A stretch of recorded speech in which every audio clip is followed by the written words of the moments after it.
തെക്കൻ കേരളത്തിലെ ഏറ്റവും വലിയ പൂരമെന്ന് അവകാശപ്പെടുന്ന കൊല്ലം പൂരത്തിന് മണിക്കൂറുകൾ മാത്രം അവശേഷിക്കെ ക്ഷേത്രത്തിലെ ആറാട്ടുകുളം വൃത്തിയാക്കാത്തതിനെതിരെ നാട്ടുകാർ രംഗത്തെത്തി.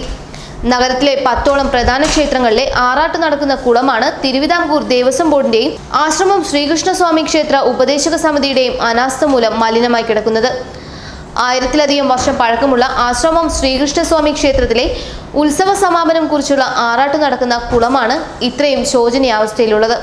നഗരത്തിലെ വിവിധ സ്ഥലങ്ങളിൽ നിന്നുള്ള കക്കൂസ് മാലിന്യം പോലും തള്ളാനുള്ള കേന്ദ്രമായി ആറാട്ടുകുളം മാറിയിട്ടും അധികൃതർ കണ്ടഭാവം നടിക്കുന്നില്ലെന്നാണ് പ്രദേശവാസികളുടെ ആരോപണം. പ്ലാസ്റ്റിക് മാലിന്യങ്ങളും പായലും കൊണ്ട് ദുർഗന്ധം നിറഞ്ഞു വമിക്കുന്ന ക്ഷേത്രക്കുളം വൃത്തിയാക്കാത്തത് മൂലം പരിസരവാസികളും ഇപ്പോൾ ദുരിതത്തിലാണ്. ഈ ആറാട്ടുകുളം എന്ന് പറയുന്നത് ദേവസ്വം ബോർഡിന്റെ കുളമാണ്, ദേവസ്വം ബോർഡിന്റെ വകയിലുള്ളതാണ്. പക്ഷെ നമ്മൾ എന്ത് ചെയ്യേണ്ടത്, എല്ലാ വർഷവും ആറാട്ട് ഇവിടെ തന്നെ നടക്കുന്നത്. ഈ ക്ഷേത്രത്തിന് മാത്രമല്ല, ഏതാണ്ട് 12 ക്ഷേത്രങ്ങളുടെ ആറാട്ട് ഇവിടെ തന്നെയാണ് നടക്കുന്നത്. പുതിയ കാവ്, അങ്ങനെ വലിയ അമ്പലങ്ങളിലെ എല്ലാം നടക്കുന്നത്. പക്ഷേ ഇവരിവിടെ എന്ന് പറഞ്ഞാൽ ഒരു വർഷവും ഇതുവരെ ഇത് ക്ലീൻ ചെയ്യാൻ വേണ്ടിയിട്ട് ഒരു നടപടി അവർ ചെയ്യാറില്ല. എല്ലാ പ്രാവശ്യം അമ്പലത്തിൽ നിന്നും കോർപ്പറേഷനൊക്കെ ഗ്രാൻഡ് അനുവദിക്കുന്നതാണ് അത് വൃത്തിയാക്കാൻ വേണ്ടിയിട്ട്. കഴിഞ്ഞ പ്രാവശ്യം 5 ലക്ഷം രൂപ എങ്ങനെയാണ് ടെൻഡർ വിളിച്ചത്. പക്ഷേ ആരും ഏറ്റെടുക്കാനില്ല. കാര്യം ഇതാണ് സംഭവം, ചെയ്യുന്നവർ വൃത്തിയായിട്ട് ചെയ്യത്തില്ല. അതുകൊണ്ട് ശോചനീയാവസ്ഥയിലായിട്ട് പോയിട്ടാണ് കക്കൂസ് ഇറക്കുന്നവരും അങ്ങനെയുള്ളവരും ഇങ്ങനെയുള്ള കുടിയന്മാരും എല്ലാം ഇതാണ് ചെയ്യുന്നത്. ഈ കുളം ഇത്രയും വൃത്തികേടാക്കുന്നത് ഈ ഒരു ദേവസ്വം ബോർഡിൻ്റെ അനാസ്ഥ കൊണ്ട് തന്നെയാണ്. ഇത് ഇപ്പോൾ നാളെ അമ്പലത്തിൽ ആറാട്ട് നടത്താം, നിങ്ങൾ തന്നെ കുളമൊന്നും എന്ത് വൃത്തിയായിട്ടും മാലിന്യമായിട്ടാണ് കിടക്കുന്നത്. ഭഗവാനെ കൊണ്ടുവന്ന് ഇവിടെയാണ് കുളിപ്പിക്കുന്നത്. ഈ കമ്മിറ്റിക്കാർക്ക് ഉത്തരവാദിത്തം ഇല്ലാത്തൊരു സംഭവമാണ് ഇതിനകത്ത് നടന്നുകൊണ്ടിരിക്കുന്നത്. അപ്പോൾ ഇവരുടെ അനാസ്ഥ, ഇപ്പോൾ ഇവിടെ ഈ ഉണക്ക കമ്മിറ്റി വെള്ളം വറ്റിച്ചാൽ ഇത് ഈ ഉത്സവമാകുമ്പം എത്ര നാളിന് മുമ്പ് കമ്മിറ്റി രൂപീകരിക്കുന്നത്. അപ്പോൾ അതിന് മുമ്പ് ഇതിനൊരു ടെൻഡർ ഇട്ട് അത് വൃത്തിയാക്കാന്നുള്ളത്.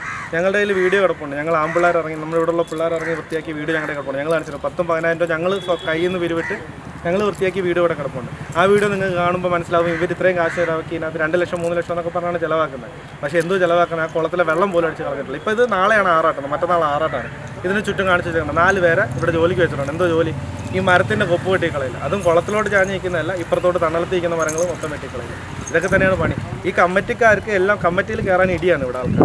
ഇവിടെ ഏതെങ്കിലും ക്ഷേത്രങ്ങളിൽ കണ്ടിട്ടുണ്ടോ കമ്മിറ്റി വിളിക്കുന്ന സമയത്ത് ഈ പോലീസ് വണ്ടികൾ വന്ന് കിടക്കും, എന്നിട്ടാണ് ഇവിടുത്തെ കമ്മിറ്റി നടക്കുന്നത്. അതിൻ്റെ കാര്യം എന്താ, ഒരു ക്ഷേത്രത്തിലെ കമ്മിറ്റിയിൽ യോഗം വിളിക്കുമ്പം ഇങ്ങനെ പോലീസുകാർ വന്നിരിക്കേണ്ട ആവശ്യം എന്തോ ഒരു കമ്പനി, അതിൽ നിന്ന് തന്നെ മനസ്സിലാവുന്നില്ല ഇവിടെ എന്തോ നടക്കുന്നതാണ്. അപ്പോൾ അത് നമുക്ക് വേറെ ഒന്നുമില്ല. ഇത് ആരോ എന്തോ വെച്ചാൽ അമ്പലത്തിൽ ഇരിക്കുകയോ ഭരിക്കുകയോ എന്തോ ചെയ്തിട്ട് ഇങ്ങനെയുള്ള കാര്യങ്ങൾ ചെയ്യണ്ടേ. ഇതൊക്കെ വൃത്തിയാക്കി നടക്കണ്ടേ.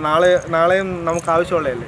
ഇത്രയും ടൗണിന്റെ നടുക്ക് ഇങ്ങനെ ഒരു കുളം ഇതേ ഉള്ളൂ. ഭഗവാന്റെ വിഗ്രഹ സ്നാനത്തിന് തയ്യാറാക്കിയ കുളം സാമൂഹ്യ വിരുദ്ധരുടെ താവളമായതോടെ ആറാട്ട് നടത്താൻ കുളത്തിലേക്ക് ഇറങ്ങാൻ കഴിയാത്ത അവസ്ഥയിലാണെന്ന് ക്ഷേത്ര പൂജാരിമാരും പറയുന്നു. തിരുവിതാംകൂർ ദേവസ്വം ബോർഡിന്റെ ഉടമസ്ഥതയിലുള്ള കുളം വൃത്തിയാക്കാൻ വർഷാവർഷം ലക്ഷങ്ങൾ ഫണ്ട് അനുവദിക്കുന്നുണ്ടെങ്കിലും തുടർ നടപടികൾ സ്വീകരിക്കാൻ ക്ഷേത്രോപദേശക സമിതി തയ്യാറാവാത്ത അവസ്ഥയാണ്.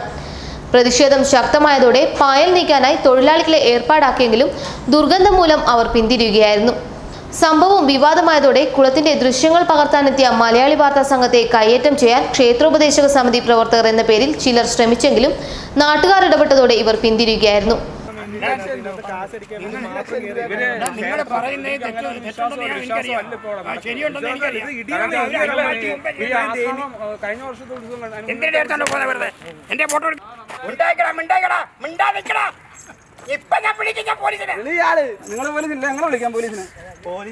കൊല്ലം പൂരത്തിന്റെ സമാപനം കുറിച്ചുകൊണ്ട് ആശ്രമം ശ്രീകൃഷ്ണസ്വാമിയുടെ സ്നാനം നടത്തേണ്ട കുളം ഇത്തരത്തിലായതോടെ ചടങ്ങ് നടത്താൻ രഹസ്യമാർഗങ്ങൾ തേടുകയാണ് പ്രമുഖ രാഷ്ട്രീയ സംഘടനയുടെ നിയന്ത്രണത്തിലുള്ള ക്ഷേത്രോപദേശക സമിതി. ന്യൂസ് ഡെസ്ക് മലയാളി വാർത്ത.